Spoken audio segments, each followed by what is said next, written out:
Jasad masih ada. Tapi Allah jawab, kalla. Jakanya Tuhan tuh bahasa Banjar, Bemamai. Kalla di situ tuh. Nyamannya muha aja Tuhan nak minta belikan. Nyamannya muha aja, nak minta belikan. Waktu hidup kemana gerang? Waktu hidup kemana? Orang beramal-amal soleh, sorong kemana? Sibuk urusan dunia aja kah? Suruh diberi umur sekian banyaknya, sekian lamanya. Ada 60, 70, ada 40, ada 50. Umurnya kemana itu umur diberikan? Sia-sia aja kan nang digawi. Sekarang sudah mati baru hendak minta bulikakan, hendak minta bangunakan. Kada aja Tuhan. Kalla. Kenyamanan aja Tuhan minta bulikakan. Kenapa jadi minta bulikakan ini berteriak nih? Karena wa min waraihim barzakhun, di depan mereka sudah ada barzakh, kubur.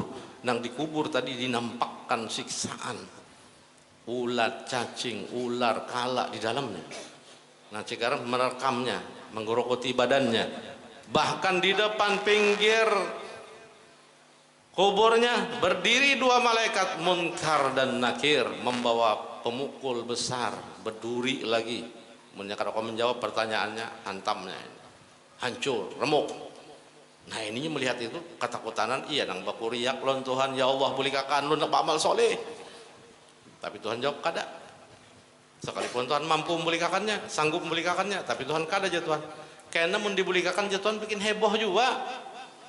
Sudah mati, belikan Tuhan rohnya, suruh dimandii, suruh dikafani, dianak tengah rumah, sembayangi, imam, makmum, banyak sudah sembahyang hibak rumah. Kali bangun, belikan Tuhan, tak bangun berduduk. Bukahan kada orang, bukahan, makmum habis bukah, nang kada bukah cuman imam aja sih kong. Jadi mayatnya imam nih, jago rupanya imam nih kada bukah, nang lain bukahan. Mam, kenapa kada bukah mam? Jar mayatnya menagur, kenapa kada bukah? Jadi imam amplok balung.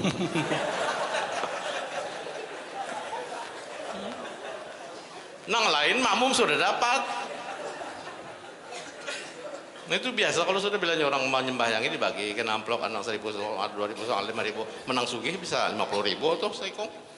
Wah hibak rumah bagi mulai belakang tuh sampai kepada imam, imamnya takbir Allah Akbar, kan dapat imam lagi belum baru dijanjulung aja mayatnya bangun bukahan orang dia imam mah ada amplok belum lagi hendak buka juga kan dapat amplop imam ganal pada makmum. Nyata 3 kali lipat pada makmum. Bikin heboh kada? Heboh mun dihidupkan Allah. Jadi Allah melarang, kada mau membelikan ruhnya. Wa min waraihim barzakhun ila yaumi yub'atsun, kata Tuhan. Tunggu sampai hari kiamat dalam kubur mendapat siksa terus. Untung kalau dapat nikmat, kalau nyoba amal soleh nikmat. Nah inilah keadaan umat di akhir zaman. Kadang-kadang kada sadarkan diri kalau tidak beramal soleh, di kubur sudah mendapat siksa. Bagaimana ke akhirat? Apalagi hendak masuk surga lah. Bu gampang aja mau surga aja. Ada nama menggampang-gampangkan surga. Nyaman aja mau surga tuh nyerobotin kau aja. Nyerobot. Kau lah masuk surga nyerobot.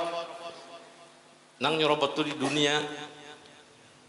Nyepatuh nyerobot bang dunia lah. Lalu ke surga nak nyerobot juga kisahnya. Ada kawan yang menjaga tuh malaikat. Malaikat yang menjaga. Malaikat tu la ya'suna Allah ma amarahum wa yaf'aluna ma yu'marun. Sifatnya malaikat tu ya la apa?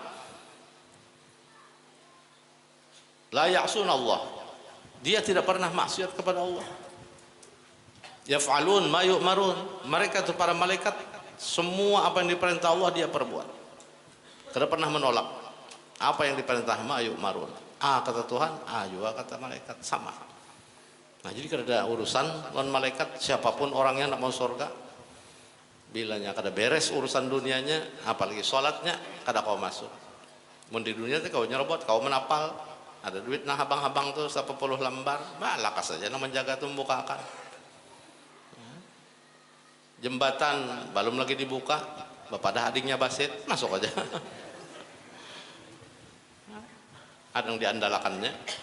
Tapi ke surga bang, kalau pada harinya basit, kalau malaikat Ridwan, ulun nak masuk, ulun harinya basit, basit siapa aja malaikat? Takutnya basit siapa? Jangankan adiknya basit, aja malaikat, basitnya jangan boleh masuk sini. Apalagi adiknya aja, harus diteliti dengan super ketat tuh penjagaannya. Tuh sorga super ketat, bertantang-tantang. Ada babus salah, ada babus saum, babur rayyan namanya itu puasa, ada zakat, pintu haji. Bilanya kada semuaan itu, apalagi sholatnya, ada kau masuk di pintu situ. Nah lain neraka, kalau neraka itu malaikat malik yang menjaganya, dan azabaniyah itu santai, malaikat malik menjaga tapi ketat. Di kursi goyang pulang nah sambil menyandar-nyandar. Jangan malaikat malik hendak masuk aja apa juga. Dibebasakannya aja. Neraka siapa nah hakun. Membayangkannya kita ngeri. Sorga, bayangannya apa bila? Rasulullah yang menggambarkan sorga. Pada-padanya anak ke sorga. Tapi ketat penjagaannya. Teliti. Kada sembarang. Macam ruangan nang tertentu, nang istimewa aja di dunia. Teliti, ketat. VIP misalnya. Nah itu ada kartu tuh khusus. Parkir aja ada VIP, ada parkir khusus. Nang parak dengan tempat. Makannya parak. Istimewa pula, berjaga. VIP, apalagi tambah fee-nya 2 kali VVIP, sampai 3 ada VVIP. Ujung-ujungnya VIP burit. Kebanyakan VIP-nya. Itu ada keistimewaan tersendiri, apalagi sorga ada 7 apa 8 tingkatan sorga tuh. Yang tertinggi adalah sorga Firdaus yang ada Nabi kita Muhammad SAW. Jadi mudahan kita masuk di tingkat yang paling tinggi karena mahabbah cinta kita kepada Rasulullah, cinta mahabbah kita kepada ulama, kepada guru, para wali kita cintai. Mudah-mudahan bersama mereka, bersama Rasulullah SAW nantinya. Itu harapan kita. Tapi harus ikut.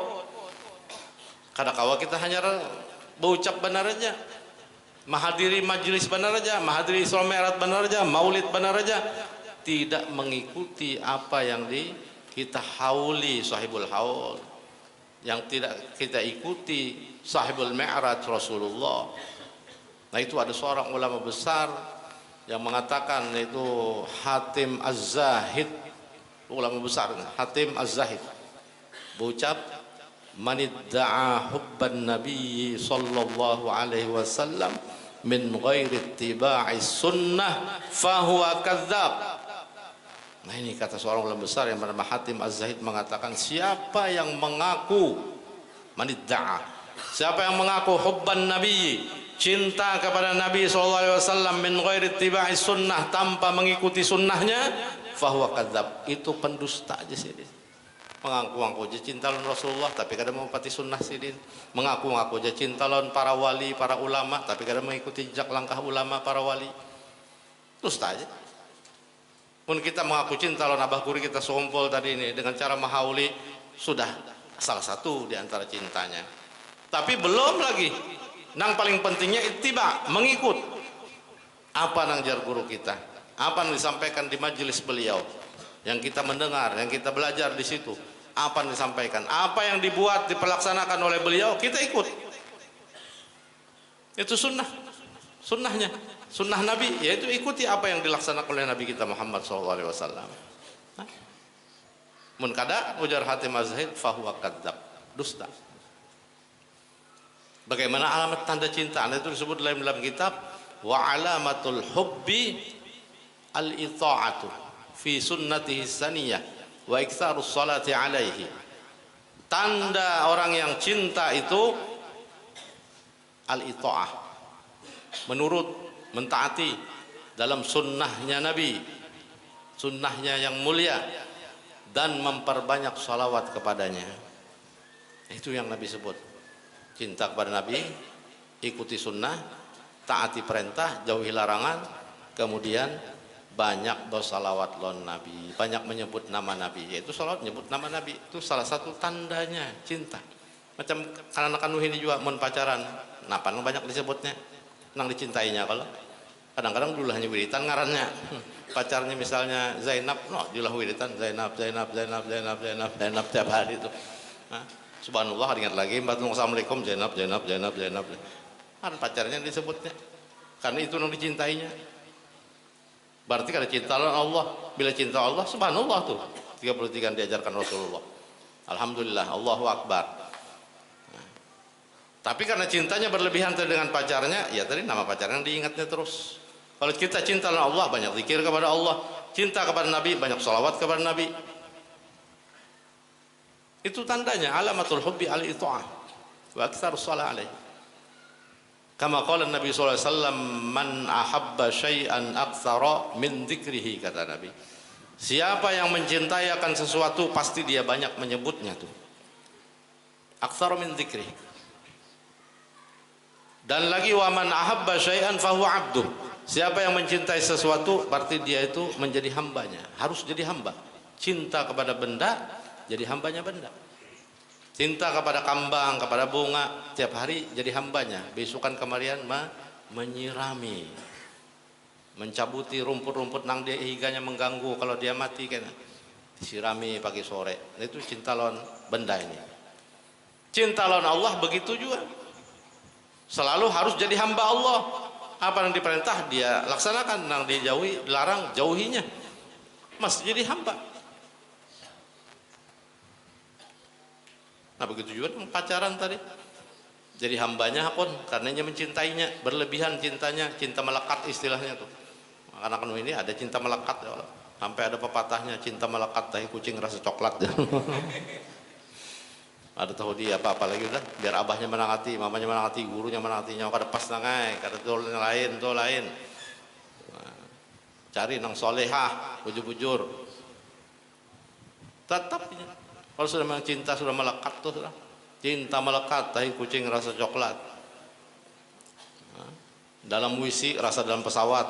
Nah, bau ketiaknya rasa bau hajar aswad. Nah, bungolinya. Nah, itulah sudah orang cinta berlebihan. Nang disuruh kita cinta berlebihan itu sama Allah Subhanahu wa taala. Sama Nabi kita Muhammad sallallahu alaihi wasallam. Lain pada itu sedang-sedang aja, jangan terlalu berlebihan karena kecewa. Menon Allah cinta berlebihan tidak akan kecewa.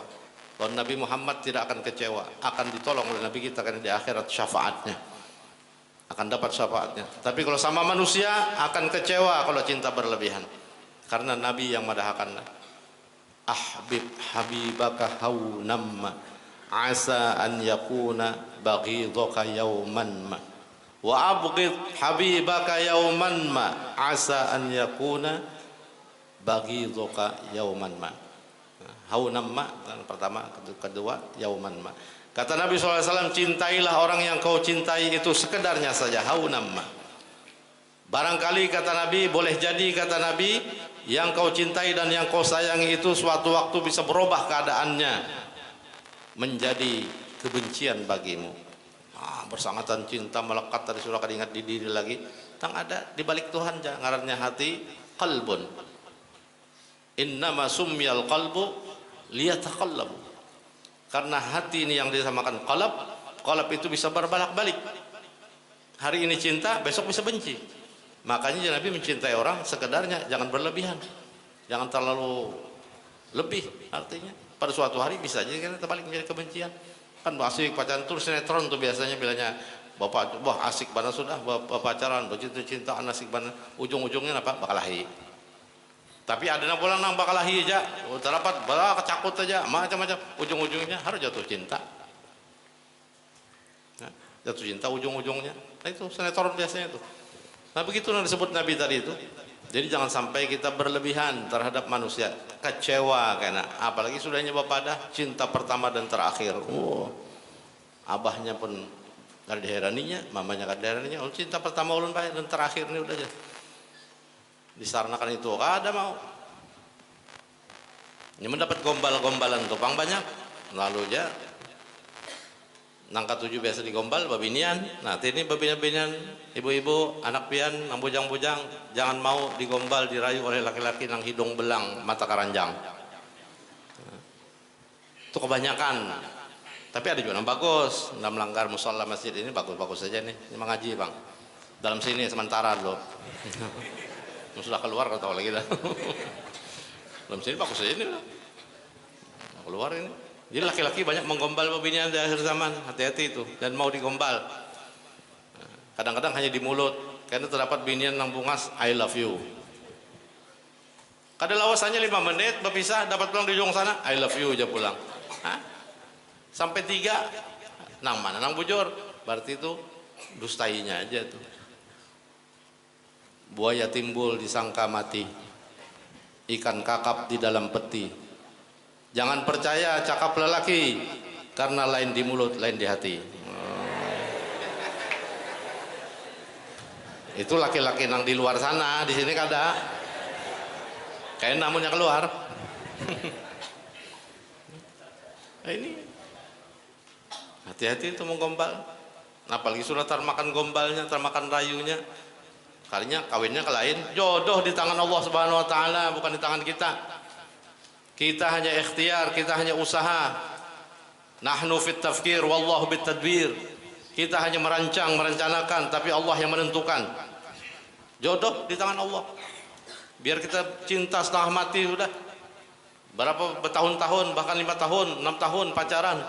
Sekalinya pacarnya kawin ke lain, kada patah hati lah. Apalagi laki-laki yang membunguli tadi, janji setengah mati udah. Janji itu, janji ini. Sekalinya ujung-ujungnya kawin ke lain, kada patah hati lah. Nah, yang patah hati itu. Untung kalau patah hati benar jamarana, duduk dalam kamar, melamun, makan kada, goreng kada, sembayang kada. Wah, mendam tupang udah, mematung. Masih untung hidup.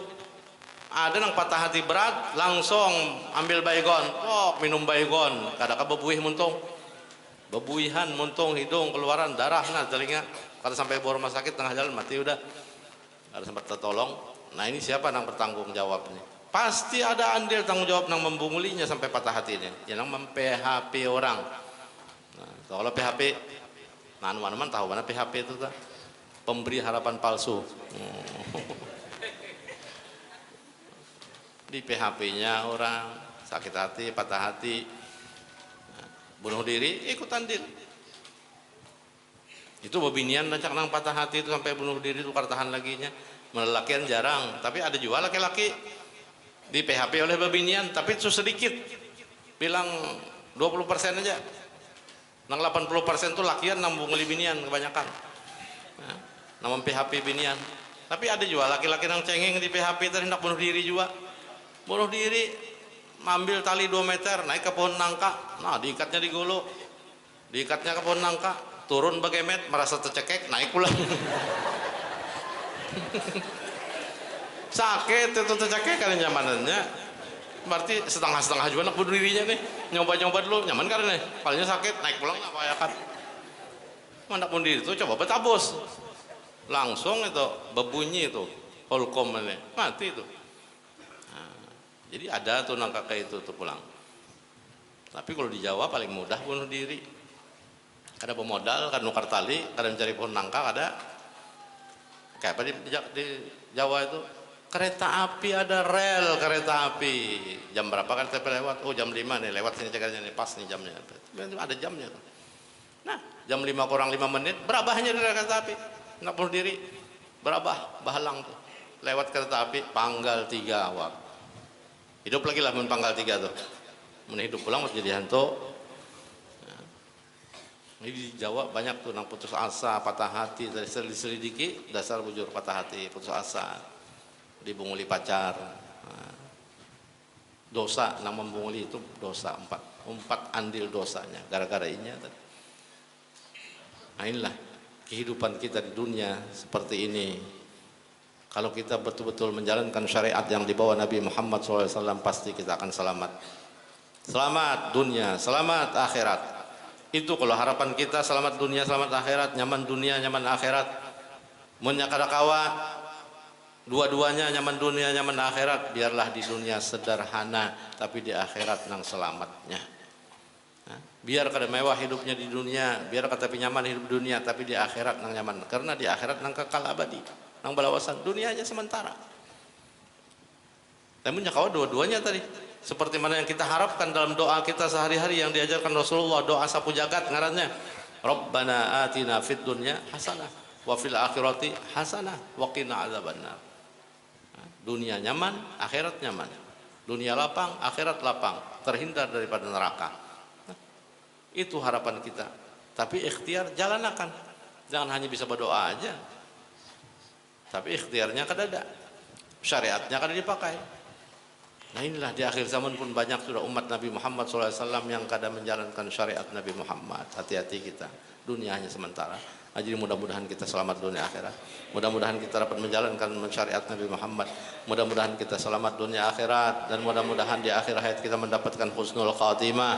Dan mudah-mudahan dikumpul bersama Rasulullah, bersama para wali, para ulama, terutama kita sekumpul. Mudah-mudahan kita dikumpul bersama beliau nantinya dalam surga. Amin. Allahumma amin. Mohon maaf yang sebesar-besarnya kalau ada kata salah khilaf yang terberkenan di hati Bapak Ibu sekalian. Tiada tujuan lain ulun menyampaikan ini hanyalah untuk memperbaiki keadaan umatnya Nabi Muhammad SAW di akhir zaman. Wabillahi taufiq wal hidayah waridha wal inayah wallahu muwaffiq ila aqwamit thariq. Wassalamualaikum warahmatullahi wabarakatuh.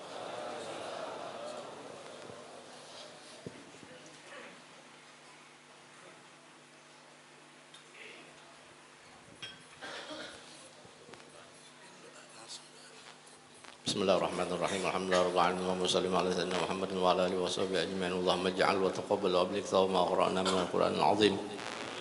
وما هللنا من لا إله إلا الله ما سبحنا من سبحان الله بحمده وما قلنا من يا الله ما صليناه على حبيبك نبيك سيدنا محمد صلى الله عليه وسلم في هذا المجلس المبارك هدية واصلة ورحمة نازلة وبركة شاملة نقدمها ونهديها إلى حضرة سيدنا وحبيبنا وشفيعنا رسول الله صلى الله عليه وسلم ثم إلى أرواح آبائه وأخوانه من الأنبياء والمرسلين صلوات الله وسلامه عليهم أجمعين ثم إلى أرواح آله وأصحابه وأزواجه وذريته وآل بيته أجمعين من رسول الإمام المهاجر إلى الله أحمد بن عيسى وسلبك المقدم محمد بن علي بعلوي بن الشيخ عبد القادر الجيلاني شيخ زمان المدني شيخ محمد رشد البنجري ووصولهم وفرهم وجميع سادات العلوية والصوفية ولا روي شيخنا شيخ أصفى الأنور بن إسماعيل ولا شيخنا شيخ عبد القادر حسن بن حسن ولا روي المرحوم ولا أنا شعراني عارف ولا روي سالم معروف ولا روي والدي حجي بدر الدين ولا روي حجي حسين قدري ولا روحي والدي حجي عبد الشكور ولا روي خليل الرحمن ولا روح جميع المسلمين والمسلمات والمؤمنات خصوصا لروح صاحب الحول شيخنا وأستاذنا ومربي روحنا العالم العلامة العارف بالله شيخ زين بن عبد الغني ولا أرواح جميع المسلمين والمسلمات والمؤمنات أوصل اللهم ثواب ذلك منا إليهم واجعله نورا هدى يسعى ويتلألأ بين أيديهم اللهم اجعل ثواب ذلك كريم عتقا لهم من النار وحجابا لهم من النار وفكاكا لهم من النار وسترا لهم من النار ونجاة لهم من النار اللهم اغفر لهم وارحمهم وعافهم واعف عنهم ووالدينا ووالديهم وأمواتنا وأمواتهم وأموات المسلمين أجمعين برحمتك يا أرحم الراحمين اللهم سلمنا والمسلمين اللهم سلمنا والمسلمين اللهم سلمنا والمسلمين وعافنا والمسلمين وارحمنا واغفر لنا والمسلمين يا ربي بالمصطفى بلغ مقاصدنا واغفر لنا ما مضى يا واسع الكرم بالمصطفى بلغ مقاصدنا واغفر لنا ما مضى يا واسع الكرم يا ربي بالمصطفى بلغ مقاصدنا لنا ما مضى يا واسع الكرم وصلى الله على سيدنا محمد وعلى اله وصحبه وسلم والحمد لله رب العالمين تقبل الله منكم تقبل يا كريم. Sedikit masalah senjata mukmin tadi. Nah, sebenarnya senjata mukmin ini sudah diijazahkan secara langsung oleh sahibul kitab yaitu Tuan Guru Haji Husin Qadri ini. Di dalam ini sudah ada bacaannya ijazah langsung di sini siapapun orang yang mau mengamalkannya diijazahkan sidin sudah secara langsung. Nah, namun untuk memperkuat guru kita tadi meminta lagi supaya ulun langsung lihatnya menganakan sidin dan juga hak cetak waktu itu Abah Ulun mencetak itu ini Abah meninggal sudah ganti lon anak sidin pulang ada itu guru Haji Mardawai nah mencetaknya pulang. Nah, jadi senjata mukmin ini adalah senjata bagi orang mukmin. Silahul mukmin ad-du'a. Itu Nabi yang mengatakan silahul mukmin ad-du'a. Senjatanya orang mukmin itu doa. Pun kita sudah kada kau lagi melawan, kada kau itu ini segala-galanya sebagai senjata kita hanya doa. Allah laporkan sama Allah, ya Allah, ulun hambamu yang lemah memohon meminta ini. Jadi amaliyah semua ada di dalam senjata mukmin ini, amaliyah yang penting. Nah, ada justru cara-caranya, bacaan-bacaannya. Nah, jadi ini ijazah secara langsung sudah ada tertulis itu diizinkan oleh pengarangnya itu Guru Haji Husin Qadri tadi ini. Nah, jadi hari ini ulun pulang memperkuat menambahkan untuk mengizinkan untuk mengamalkan isi daripada senjata mukmin ini doa-doa dan amaliyah-amaliyahnya. Nah, sekarang ulun ajastukum. Alhamdulillah. Mudah-mudahan kita dapat mengamalkan semuanya. Amin. Amin.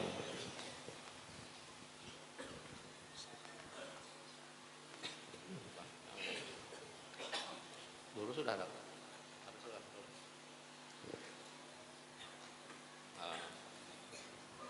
Jadi kalau khutbah, masalah khutbah Jumat ini khusus bagi para khotib-khotib lah. Jadi boleh juga yang lain akan jadi khotib, mungkin kan suatu waktu akan jadi khotib. Generasi-generasi penerus, ada pengganti-pengganti nang tua-tuaan sudah uzur misalnya, ada nah pengganti supaya ada kuat juga pegangan ambilan daripada izin daripada khutbah Jumat. Nah, ini ulun mengambil izin khutbah Jumat dari guru ulun pertama, dari Habib Muhammad bin Husin bin Ali Ba'abud di Lawang, Malang. Yang kedua, abah ulun sendiri yaitu Kiai Haji Badruddin. Yang ketiga, paman ulun sorong yaitu guru Rosyad, Kiai Haji Muhammad Rosyad waktu itu memberikan izin untuk khutbah Jumat. Jadi ulun berdahulu sudah di daerah Lawang pesantren itu sudah khutbah juga di sana diizinkan oleh Habib Muhammad. Kemudian Sidin menyuruh abah pulang untuk menyuruh ulun khutbah di Masjid Agung Al-Karomah Martapura. Itu masih hidup guru-guru ulama-ulama, termasuk abah guru kita sekumpul juga sembahyang di Masjid Al-Karomah waktu itu. Guru Saman Mulia sembahyang di Masjid Al-Karomah, Kiai Haji Ramli Ahmad sembahyang di Al-Karomah. Nah, banyak kain ulama-ulama waktu itu. Ulun pada waktu itu yang Pak Andumnya belum kawin lagi khotibnya, nah lain ulama guru-guru tuh. Tapi ngaran izin tadi dari Habib Muhammad bin Husin Ba'abud menyuruh abah pun mengizinkan juga Rosyad tadi untuk naik situ karena ada perintah. Jadi izinnya di situ. Nah, jadi dari tiga lah, Habib Muhammad bin Husin Ba'abud, Lawang, Habib Abah Ulun, Haji Badruddin, kemudian Kiai Haji Muhammad Rosyad Marina ulun juga nama izin untuk naik itu. Nah, jadi ambilannya dari situ. Nah, sekarang ulun izinakan juga pian semuanyaan untuk memakai kalau jadi khotib nantinya. Ajastukum.